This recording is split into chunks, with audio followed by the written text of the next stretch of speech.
नमस्कार दोस्तों। आज मैं आपके सामने जो टॉपिक लेके आया हूँ वो ये है कि हमें किस तरह के गुरु की शरण में जाना चाहिए और किस तरह के गुरु को हमें तत्काल ही त्याग देना चाहिए। तो आज इस पर खुल के बात करेंगे दोस्तों। जैसे कि मैंने अपनी पिछली वीडियो में बताया था आपको कि हमारी ज़िंदगी में कितना ज़रूरी है किसी ना किसी गुरु की शरण में जाना, चाहे वो सांसारिक दृष्टि से हो, चाहे वो आत्मिक कल्याण के लिए हो। बिना गुरु के हम कभी भी एक कदम नहीं चल सकते। अगर चलेंगे भी तो हमें ये नहीं पता लगेगा कि हम वो कदम सही दिशा में ले जा रहे हैं या गलत दिशा में। इसीलिए हमारी गलतियों को ठीक करने के लिए हमें एक गुरु की ज़रूरत पड़ती ही पड़ती है। तो जैसे कल मैंने आपको बताया था कि हमारी जो ज़िंदगी की ज़रूरतें हैं उनको पूरा करने के लिए भी हमें कैसे किसी दुनियावी गुरु, तीन लोक के गुरु की शरण में जाना पड़ता है। आज हम बात करेंगे आध्यात्मिक गुरु की कि कैसे कोई आध्यात्मिक गुरु हमारे ज़िंदगी में आए तो हम अध्यात्म की तरफ अग्रसर हो सकते हैं, वो भी सही दिशा में। तो दोस्तों, आपको आज मैं गुरुओं की पहचान बताता हूं कि कैसा गुरु आपको क्या चीज़ के साथ जोड़ेगा, और आपने परख करना है कि जिस चीज़ के साथ आपको जोड़ा जा रहा है क्या उसके साथ जुड़ के आपका आत्म कल्याण है या नहीं है। ये आपने परख करनी है दोस्तों। मैं तो केवल आपको एक परख दे सकता हूँ। मेरी परख को अपनी बुद्धि के साथ परखो, मेरी भी परख को आप परखो कि मैं सत्य बोल रहा हूँ कि असत्य बोल रहा हूँ। और जब लगे कि सत्य बोल रहा हूँ तो आप तत्काल ही अपने पुराने गुरु से, जिसके साथ आप जुड़े हुए हो, उनसे ये प्रश्न करें, उनके सामने ये परख रखें जो मैं वाणियों के द्वारा आपको बताऊंगा। क्योंकि देखो, अगर मैं बोलूंगा तो आप नहीं समझ पाओगे और आप नहीं मानोगे, लेकिन जब मैं वाणियां प्रमाणित करूंगा तब आप हर चीज समझ भी जाओगे और आपके अंदर वो शक्ति भी आएगी जिससे आप सत्य और असत्य का निर्णय कर सको। तो दोस्तों, सबसे पहले मैं आपको बता दूं कि आध्यात्मिक जो चालें होती हैं, जो सुरती की चाल होती है, वो 4 प्रकार की होती है अध्यात्म में। पहली चाल होती है दोस्तों चींटी की, दूसरी चाल होती है मकड़ी की, तीसरी चाल होती है मछली की, चौथी चाल होती है पक्षी की। दोस्तों, ये केवल चाल है, इसका मतलब ये नहीं कि आपको कोई गुरु चींटी, मकड़ी, मछली या कोई पक्षी बना देगा। ऐसा नहीं है दोस्तों। कई स्वयंभू जो आत्मज्ञानी बने हुए हैं वो ये सोचते हैं कि कबीर साहब हमेशा पक्षी की चाल की बात करते हैं, विहंगम चाल की बात करते हैं, तो कबीर साहब आपको पक्षी बना देंगे। वो ये कहते हैं अरे हमने पक्षी नहीं बनना। अरे भाई, तुम्हें पक्षी नहीं बनाया जा रहा है, तुम्हें चाल बताई जा रही है कि सुरत की चाल कैसी होती है। जैसे आप मोटरसाइकिल, आप कार, आप पानी का जहाज और आप हवाई जहाज, इन सब में चलते हो, ये सब मोड ऑफ ट्रांसपोर्टेशन ही है। आप एक जगह से दूसरी जगह पहुंचते हो, लेकिन इनकी चालों में फर्क है। इसका मतलब ये नहीं कि आपको मैं मोटरसाइकिल बना दूंगा या आपको मैं हवाई जहाज बना दूंगा या आपको मैं पानी का जहाज बना दूंगा, नहीं। इसका मतलब है कि आपकी जो पहुंच है वो लिमिटेड हो जाती है। आप मोटरसाइकिल से जब चलते हो तो दोस्तों, आपकी हद कहाँ पे खत्म होती है? जहां पे समुद्र आता है, आगे मोटरसाइकिल नहीं जा सकती। दोस्तों, वही हाल कार का भी है। कार मोटरसाइकिल से तेज चलेगी। मोटरसाइकिल 100 की स्पीड, 125 की स्पीड से चलती है, तो कार की चाल में आप 200, 250 भी चल सकते हो। मोटरसाइकिल से बहुत तेज चल सकते हो, जल्दी पहुंच सकते हो, लेकिन दोनों की हद समुद्र के तट पे आके खत्म हो जाती है। वहां पर ये आगे नहीं जा सकते दोस्तों। उसके बाद जो जहाज होता है वो समुद्र को आगे पार करके दूसरे देश तक जा सकता है, ये जहाज की चाल है। लेकिन दोस्तों, वो आसमान में नहीं उड़ सकता, आप ऊपर नहीं जा सकते। और जो हवाई जहाज है वो आसमान तक में उड़ सकता है, उसकी अलग चाल है। तो इन चालों को भी समझना पड़ेगा, ना कि आपको कोई पक्षी और कोई मकड़ी बनाने की बात कर रहा है। अज्ञानी बंदा हमेशा शब्दों में ही उलझ जाता है, भाव को नहीं पकड़ता। तो सबसे पहले बात करते हैं चींटी की चाल। दोस्तों, जैसे आपने देखा होगा कि चींटी दीवार पे चढ़ती है, थोड़ा चढ़ती है फिर गिर जाती है, क्योंकि अगर स्लिपरी दीवार हो तो फिर थोड़ा चढ़ती है फिर गिर जाती है, फिर चढ़ती है फिर गिर जाती है। करते करते करते हजारों बार प्रैक्टिस करके वो दीवार के अंत तक पहुंचती है, जहां तक दीवार खड़ी है। इसमें उसको बहुत बहुत ज़्यादा मेहनत करनी पड़ती है। तो ये दोस्तों सूरत की पहली चाल है। जो गुरु आपको पिंड के चक्रों की साधना करवाए, जैसे गुदा चक्र, नाभि चक्र, हृदय चक्र, कंठ चक्र, अगर इन चक्रों की साधना करवाए कुछ नाम देके, जैसे ओम, क्लीम, हरिम, सोहम, सत्यम, ऐसे अगर नाम देके आपको जाप करवाता है और पिंड में चक्रों की साधना करवाता है, तो वो प्रथम चाल वाला गुरु है, यानी चींटी की चाल वाला गुरु है। वो गुरु आपको चींटी की चाल चलवा रहा है, सुरती को ऊपर की तरफ उठवा रहा है। तो दोस्तों उससे कल्याण नहीं होगा। दीवार गिरेगी तो साथ में चींटी भी गिरेगी। जैसे ही ये पिंड गिरेगा तो ये चक्र भी गिरेंगे और ये सुरती भी वापस गिर जाएगी, क्योंकि चींटी बिना आधार के नहीं चल सकती, दीवार का आधार लेके ही चलेगी। दीवार का मतलब ये शरीर, इनमें जो चक्र हैं, जब शरीर गिरेगा तो चक्र भी खत्म होंगे और सुरती फिर नीचे गिर जाएगी, फिर जन्मों में आ जाएगी। दूसरी चाल है मकड़ी की चाल। अब आप मकड़ी को भी देखिए कि कैसे दीवार पे चढ़ती है। मकड़ी भी चींटी की तरह एक बार चढ़ती है, गिरेगी, चढ़ेगी, गिरेगी, चढ़ेगी, लेकिन जैसे ही वो छत तक पहुंचेगी दोस्तों, वो क्या करती है चालाकी, वहां पर एक जाल बनाती है। वो जाल बनाने के बाद अब वो उसी जाल से नीचे उतरती है और उसी जाल से ऊपर चढ़ती है। जो तार होती है उसकी, जाल की तो तार होती है। तो दोस्तों वो चींटी से चतुर होती है और चींटी से फास्ट होती है। चींटी अगर एक बार गिर जाए तो उसके पास और कोई चाल नहीं है चलने की, लेकिन मकड़ी क्या करती है, एक बार चढ़ाई करने के बाद वो अपनी चाल बदल देती है। वो दोबारा दीवार पर चढ़ने के लिए कभी भी दीवार का सहारा नहीं लेती। उसके बाद वो जाल से ऊपर और नीचे जाती है और चींटी से 50 गुना फास्ट जाती है। दोस्तों ये जो मकड़ी की चाल वाली भक्ति है, ये कौन सी भक्ति है, ये है अनहद नाद की भक्ति। इसमें क्या होता है, इसमें आप एक बार प्रैक्टिस करके नाम को जप के जब आप सबसे आखिरी चक्र तक पहुंचते हो, तब वहां पर आपको एक शब्द धुन मिलती है। आप उस शब्द धुन के सहारे वापस उसी निचले स्थान पर आ सकते हो, निचले चक्रों तक, और उसी से सुरती को दोबारा वहां तक ले जा सकते हो जहां वो शब्द धुन आपको मिली थी। तो इसी तरह बार बार अभ्यास करने पे आपको दोबारा उन चक्रों में आना जाना नहीं पड़ता। आप शब्द धुन के द्वारा ही आप सीधे आ और जा सकते हो, अपनी सूरत को चढ़ा और उतार सकते हो।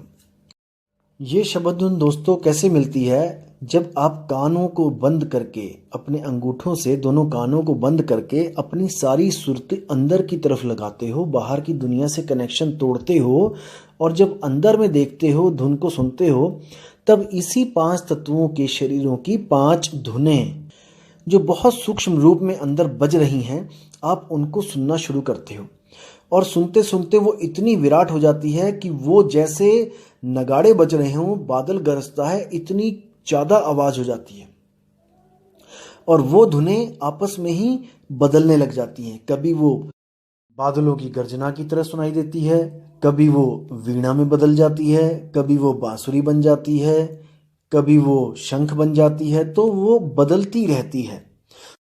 और दोस्तों जहां पर बदलाव हो जाए वो चीज माया होती है, वो कभी सत्य नहीं हो सकती, क्योंकि सत्य कभी बदलता नहीं है। सत्य एक रस रहता है, उसकी यही पहचान है।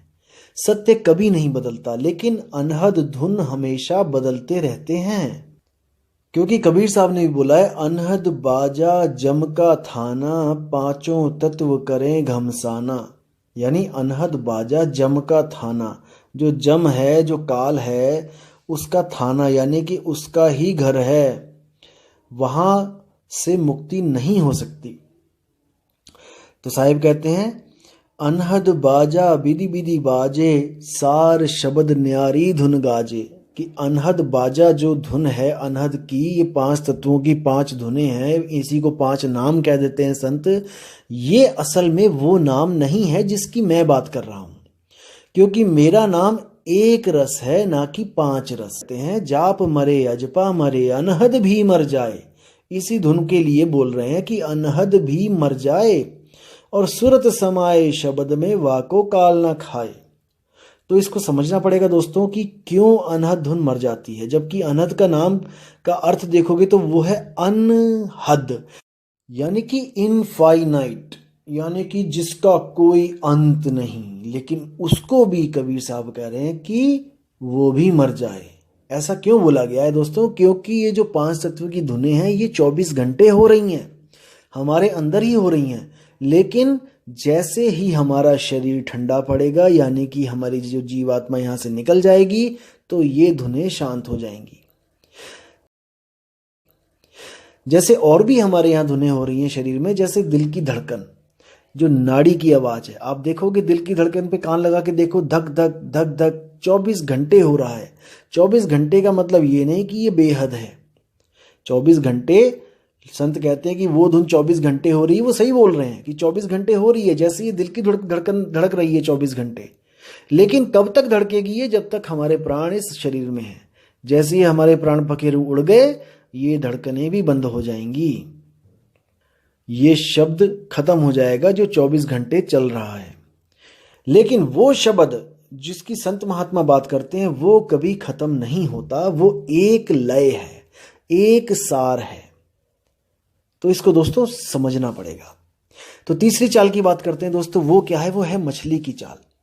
आपने मछली देखा होगा कि कैसे चलती है। पानी के विपरीत हमेशा मछली चलती है, पानी के साथ मछली कभी नहीं चलती।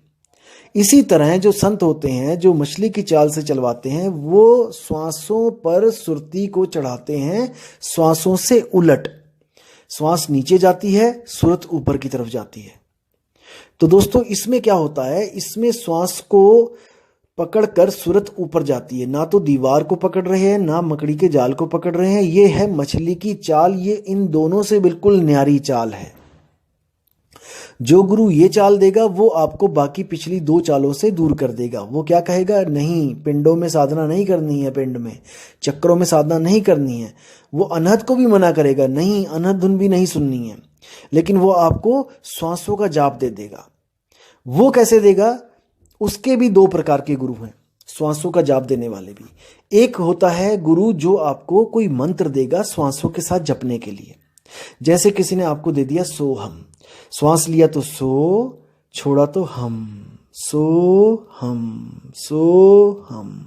ऐसे आपने दिन रात इसको जपना है। और जपते जपते जपते ये सोहम खुद से होने लग जाएगा। ये जो श्वास आप लोगे, फिर आपको बोलने की जरूरत नहीं पड़ेगी, आपके श्वासों के द्वारा ही चलेगा ये। फिर सोहम सोहम, और आपको इन श्वासों की आवाज स्पष्ट सुनाई देने लग जाएगी कि ये सोहंग ही बोल रही हैं। तो एक प्रकार के गुरु वो हो गए जो आपको मंत्र देते हैं। जैसे कई लोग दे देते हैं, सोहंग नहीं दिया तो कई लोग कहते हैं सतगुरु सतनाम जपो। श्वास लिया तो सतगुरु, श्वास छोड़ा सतनाम, सतगुरु सतनाम, सतगुरु सतनाम। या फिर कई ऐसे मिलेंगे आपको जो नाम दे देंगे आपको, जैसे श्वास लिया तो शो, श्वास छोड़ा तो ओ, यानी कि शो ओ शो, इसी को ओशो कह देते हैं। कोई लोग श्वास लेके ओ, श्वास छोड़ा तो शो, कई लोग श्वास लिया तो शो, श्वास छोड़ा तो ओ।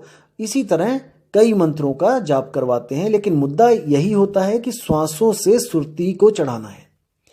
और इसी सुरती वाले, इसी श्वासों के जाप में एक और गुरु हैं जो आपको मंत्र भी नहीं देंगे। वो केवल ये कहेंगे कि आपने श्वासों को आते जाते देखना है। आप आंखें बंद करो, आपकी श्वास जो चल रही है उसको आते जाती श्वास को देखो और महसूस करो ये श्वास कौन ले रहा है। उनके पास बस यही ज्ञान होता है और इसी को वो सार शब्द मान के अपना जन्म बर्बाद कर लेते हैं दोस्तों, और आपका भी कर देते हैं। तो ऐसे गुरुओं को तत्काल ही त्याग देना चाहिए दोस्तों। तो आपको मैंने परख के द्वारा इन 3 गुरुओं का भेद खोल दिया है। पहले गुरु वो जो पिंडों के चक्रों की साधना करवाते हैं और नाम देते हैं, ओम कलियम हरियम श्रियम सोहम सत्यम, ऐसे करके आपको इन्हीं नामों में उलझा देते हैं। दूसरे प्रकार के जो गुरु होते हैं वो कौन है? जो 5 नाम देते हैं, ज्योत निरंजन, ओंकार, रारंकार, सोहंग, सतनाम। इन 5 नामों को ही कहते हैं कि यही 5 धुनों के नाम हैं। वो यही नाम आगे जाके धुनों में कन्वर्ट हो जाते हैं और वही 5 धुन अनहद नाद को ये सत्य मानकर बैठ जाते हैं। उसी अनहद को ये परमात्मा कहते हैं और कबीर साहब उसी अनहद को कहते हैं कि अनहद भी मर जाए। तो इनका जो परमात्मा अनहद है वो कबीर साहब की नजरों में वो भी मर जाता है। अब आगे जो तीसरा गुरु मैंने बताया है वो आपको सोहंग का जाप देते हैं या सतगुरु सतनाम का जाप देते हैं या ओ शो का जाप देते हैं, कोई भी श्वासों का जाप देते हैं, या फिर नहीं भी देते हैं तो आपको श्वासों को ध्यान से देखने की बात करते हैं। ऐसे तीनों गुरुओं को तत्काल ही त्याग देना चाहिए, लेकिन तब त्यागना चाहिए जब आपको इनसे आगे का रास्ता पता लग जाए तब। वरना दोस्तों पीछे वाले को भी छोड़ दिया और आगे वाले का पता नहीं, तब तो भवजल में जाना ही जाना पड़ेगा। इसलिए अब मैं आपकी कुछ मदद करने के लिए आपको बताना चाहता हूं कि इससे आगे का गुरु, जो चौथे प्रकार का गुरु है, वो कौन होता है। दोस्तों उसको भेदी गुरु कहा जाता है। वो एक रहस्य लेके बैठा है, जो रहस्य आपको प्राप्त हो जाने पर ही माया का जाल टूट जाता है, आपको सत्य और असत्य का लखाव हो जाता है, आप कभी भी दोबारा गलत भक्ति में प्रवेश नहीं करते हो, अगर आप में परख है तो दोस्तों जो चौथे प्रकार का गुरु होता है वो होता है सार शब्द का भेदी गुरु।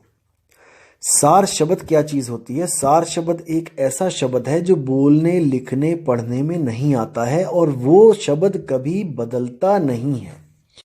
क्योंकि कबीर साहब कहते हैं कि जो बदले सो माया संतों, जो बदल गया वो माया है, वो कभी शब्द नहीं हो सकता, सच्चा शब्द नहीं हो सकता, क्योंकि सच्चा शब्द ही परमात्मा है और परमात्मा कभी बदलता नहीं, वो एक रस है। उसी शब्द को सत शब्द, सतनाम, अकह नाम, निअक्षर नाम, विदेह नाम, ऐसे नामों से बोलकर संतों ने उसको याद किया, उसकी महिमा गाई। तो इसी प्रकार मदन साहिब क्या कहते हैं, उस परम अक्षर को, उस परम शब्द को, उस विदेह शब्द को कैसा गुरु आपको बता सकता है, इसके बारे में एक बाणी कहते हैं, सोई गुरु पूरा कहाए, दो अक्षर का भेद बताए, एक छुड़ाए एक लखाए, तब प्राणी निज घर को जाए।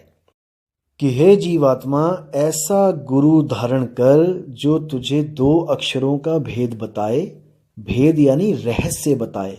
कोई नाम ना जपवा दे, कहीं दो अक्षर जपने बैठ गए, ओम सोहम या फिर और कोई हरे कृष्णा या फिर कोई जय हनुमान या फिर जय कबीर, सत साहिब, ऐसा कुछ नहीं जपवाए। सोई गुरु पूरा कहाए, दो अक्षर का भेद बताए, उसका रहस्य बताए दो अक्षरों का। पहला अक्षर क्या है? पहला अक्षर जो हमारी भाषाओं के अक्षर होते हैं, का खा गा, ए बी सी, उड़ा एड़ा ईड़ी, अलिफ बे ते, जितने भी इस दुनिया में अक्षर हैं उनका भेद बताए कि ये मनुष्य ने बनाए हैं, ये सच्चा शब्द नहीं है, ये जीभ्या द्वारा प्रकट होते हैं, असल में इनकी असलियत कुछ भी नहीं है, ये मायावी अक्षर हैं, क्योंकि ये बदल जाते हैं। होंठ कंठ लागे नहीं, जीव्या नहीं उच्चार, गुप्त वस्तु जो लखै, सो निज हंस हमार। कबीर साहब कहते हैं होंठ कंठ लागे नहीं, ऐसे अक्षर की बात करो जिसमें होंठ कंठ जीव्या नहीं लगती है। जो उस अक्षर की बात करता है गुरु, उसकी शरण में जाओ। कैसे? दो अक्षर का भेद बताए, एक छुड़ाए एक लखाए, 52 अक्षरों को छुड़वा दे, काखा गा वाले नामों को छुड़वा दे। कैसे? जैसे हमने सोचा कि राम ये कोई नाम है जिससे मुक्ति होगी, तो राम, ये राम कब पैदा हुआ, कब प्रकट हुआ, कब आया? जो राम का नाम जो आपने लिखा है, ये राम कब आया? जब हिंदी भाषा के, संस्कृत भाषा के अक्षर अस्तित्व में आए तब। जब आदि मानव था, कुछ बोलता नहीं था, कुछ कहता नहीं था, कोई बात लिखता नहीं था, तब ये राम कहाँ था, तब ये राम का नाम कहाँ था।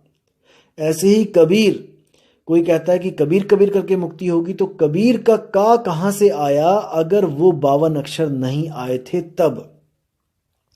कबीर 3 अक्षरों से हुआ है, लेकिन वो तब बना है जब 52 अक्षर पैदा हुए हैं, जब 52 अक्षर पूरे अस्तित्व में आए हैं, तब उससे अनंतों नाम बने हैं। इसीलिए कबीर साहब ने बोला है बाणी 340 पेज नंबर गुरु ग्रंथ साहब में कि 52 आखर लोक त्रय, सब कुछ इन्हीं माही, ये आखर खिर जाएंगे वो आखर इनमें नहीं। कि हे हंस जीवात्मा, ये 52 अक्षर तुमने ही पैदा किए हैं, किसी इंसान ने ही पैदा किए हैं, और तुमने, उस इंसान ने उन्हीं अक्षरों में से भगवान का भी एक नाम रख दिया, उसने एक रखा और आने वाले लोगों ने अनंत नाम रखते चले गए, अनंत मंत्र बनाते चले गए और उसको जप कर मुक्ति का आस लगा के बैठे, मुक्ति की आस लगा के बैठ गए कि हमें मुक्ति मिल जाएगी। किन नामों से? जो नाम मैन मेड हैं, जो इंसान ने बनाए हैं। लेकिन साहिब क्या कहते हैं कि वो नाम किसी ने नहीं बनाया, वो स्वयं से प्रकट होता है, स्वयं से होता है, स्वयं से अस्तित्व में है। 52 आखर लोक त्रय सब कुछ इन्हीं माही, ये आखर खिर जाएंगे, ये अक्षर खंडित हो जाएंगे, किसी दिन ये खत्म हो जाएंगे। जब तुम्हारे अस्तित्व खत्म होगा ये अक्षर भी खत्म हो जाएंगे, लेकिन वो आखर इनमें नहीं। वो जो सच्चा शब्द, सच्चा अक्षर है, वो इन 52 अक्षरों में नहीं है।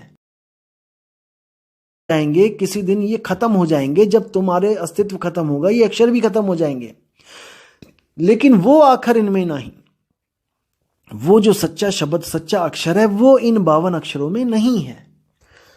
गुरु ग्रंथ साहब के अंग नंबर 343 पे भी कबीर साहब ने साफ साफ स्पष्ट लफ्जों में सीधे बोला कि 52 आखर जोरे आन, सक्या न अक्षर एक पहचान, सत का शब्द कबीरा कहे, पंडित होए सो अनभय रहे। अनभय यानी अनभय, डर ना हो जिसको। पंडित लोग कहो व्यवहार, ज्ञानवंत को तत्व विचार, जाके जिय जैसी बुद्धि होई, कहे कबीर जानेगा सोई। कितना स्पष्ट बोल दिया उन्होंने कि 52 आखर जोरे आन, कि जितने भी गुरु आ रहे हैं ये सब क्या कर रहे हैं, 52 आखर जोरे आन, ये 52 अक्षरों में से कोई ना कोई अक्षर पकड़ पकड़ के उसका नया नाम बना के उसको अपने भक्तों को दे देते हैं कि इनको जपो। बिल्कुल गलत है। और क्या कह रहे हैं, सक्या ना अक्षर एक पहचान, उस एक अक्षर को ये समझ ही नहीं पा रहा है, कोई पहचान ही नहीं पा रहा है, जो इन 52 अक्षरों से परे है, मन माया की हद से परे है। मन के द्वारा उसको जाना ही नहीं जा सकता कि वो अक्षर क्या है। वो तो अनुभूति का विषय है। जब गुरु नाम देता है, जब भेद बताता है, उसके बाद सूरत को जब वो शब्द की साधना का राज बताता है और साधना शुरुआत होती है साधना की, तब जाकर सुरती को एहसास होता है कि असल में उसका निज स्वरूप क्या है, वो क्या अक्षर है। तो साहिब सीधे बोलते हैं, सोई गुरु पूरा कहा है, 2 अक्षर का भेद बताए। मदन साहिब ने साफ बोल दिया कि 2 अक्षर का भेद बताए। किसका? एक अक्षर, अक्षर यानी कि शब्दों का, 52 अक्षरों का, और दूसरा अक्षर होता है अक्षर, यानी कि जो नाशवान ना हो, जो कभी नाश नहीं होता। ये मन अक्षर नहीं है। कई लोग सोचते हैं कि मन अक्षर है, मन को भी अक्षर बोला है, मन भी अक्षर पुरुष है। ऐसा नहीं है, ऐसा कहीं नहीं बताया गया कि मन ही अक्षर है, ऐसा नहीं है। आत्मा अक्षर है। शब्दों को पैदा करने वाली कौन है? ये आत्मा ही तो है। यही आत्मा मन और शरीर के द्वारा जितने भी अक्षर हैं उसको पैदा कर रही है, और खुद के स्वरूप को भूल जाने के कारण, अपने अक्षर स्वरूप को भूल जाने के कारण अपने बनाए अक्षरों को जप रही है, उनके चक्कर में उलझ गई है। तो अब करना क्या है? एक छुड़ाए, इन अक्षरों को छुड़वा दे जो मैन मेड हैं, जो आदमी के द्वारा बनाए गए हैं। एक लखाए, उसका लखाव करा दे जो वो स्वयं है, जो वो अपने आप को भूली थी, उस स्वरूप का लखाव करा दे कि तुम कौन हो, तुम अक्षर आत्मा हो। तब प्राणी निज घर को जाए, तब जाकर वो सुरती जो आत्मा से अलग हुई थी अपने निज घर, अपने आत्म स्वरूप में समाएगी। ना कि वो किसी स्वर्ग, नरक या फिर किसी सतलोक, अकहलोक, अगमलोक, अनामी लोक, अनंत लोक कहीं नहीं जाएगी। वो जहां से बिछड़ी थी सुरती, उसी में जाके समा जाएगी। उसी को मुक्ति कहते हैं। बिल्कुल सिंपल। अगर समझो तो बिल्कुल सिंपल, नहीं समझो तो सबसे मुश्किल। अटपट ज्ञान कबीर का झटपट लखा ना जाए, और जो इसको झटपट लखे तो सब खटपट मिट जाए। कितनी सुंदर वाणी बोली है कि अगर समझो तो कुछ भी नहीं है, अगर ना समझो तो ये बहुत बड़ा पहाड़ है जो नहीं समझ में आता है। तो दोस्तों, आपको मैंने आज 4 गुरुओं के बारे में बताया है, चारों के भेद बता दिए हैं। अब आप ये देखो कि आपके गुरु ने आपको किस चाल से जोड़ा है। अगर आपको पहली, दूसरी और तीसरी चाल से जोड़ा है, दोस्तों बिल्कुल देर नहीं करनी है, नया गुरु खोजना शुरू कर दो, सत्संगों की किताबें पढ़ना शुरू कर दो, घाट घाट का पानी पियो जाके। तब आपको पता लगेगा कि ये चौथा गुरु जो है ये कहाँ बैठा है। और याद रखो दोस्तों, खोजी होए तुरंत मिल जाऊं एक पल की तलाश में। जिसको सच में मालिक की खोज है, जो सच में चाहता है कि उसका सत का संग हो जाए, तो ये सत्संग सुन के वो जीवात्मा ज्यादा दिन अलग नहीं रह सकती परमात्मा के सच्चे ज्ञान से।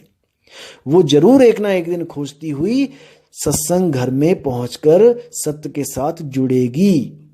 ये मेरा पूर्ण विश्वास है, क्योंकि ऐसे ऐसे नाना पंथों के जीव जो इस ज्ञान को सुनने के बाद अटल होकर इस पंथ से जुड़े हैं और यहां पर नाम लेके अपना कल्याण करने के लिए लगे हुए हैं। सब जात धर्म पुरानी रीति रिवाजों को छोड़ के जो यहां पे आ सकता है, केवल वही आए। हमारे गुरुजी के पास केवल वही आए जो पिछली लकीरों का फकीर ना हो, क्योंकि कबीर साहब ने साफ साफ बोला है, कामी क्रोधी लालची इनसे भक्ति न होए, भक्ति करे कोई सूरमा जाति वर्ण कुल खोए। सारी जात, सारे वर्ण, सारे कुलों को साइड में रख के आना है। ये सोच के नहीं आना है कि मैं यादव हूं, कि मैं राजपूत हूं, कि मैं ब्राह्मण हूं। एक जीव समझ के आना है अपने आप को, एक भटका हुआ जीव जो अपने पीव की तलाश कर रहा है, जो शिव भी नहीं बनना चाहता। याद रखना दोस्तों, 3 चीजें हैं, जीव, शिव और पीव। इन तीनों में आपने पीव को चुनना है, ना तो आपने शिव को चुनना है, और जीव तो आप ऑलरेडी हो ही। तो दोस्तों, पीव कौन है? बहुबंधन से बांधिया एक बेचारा जीव, और क्या बल छूटे आपने जो न छुड़ाए पीव। वो पीव कौन है? वो सतगुरु कबीर साहब हैं।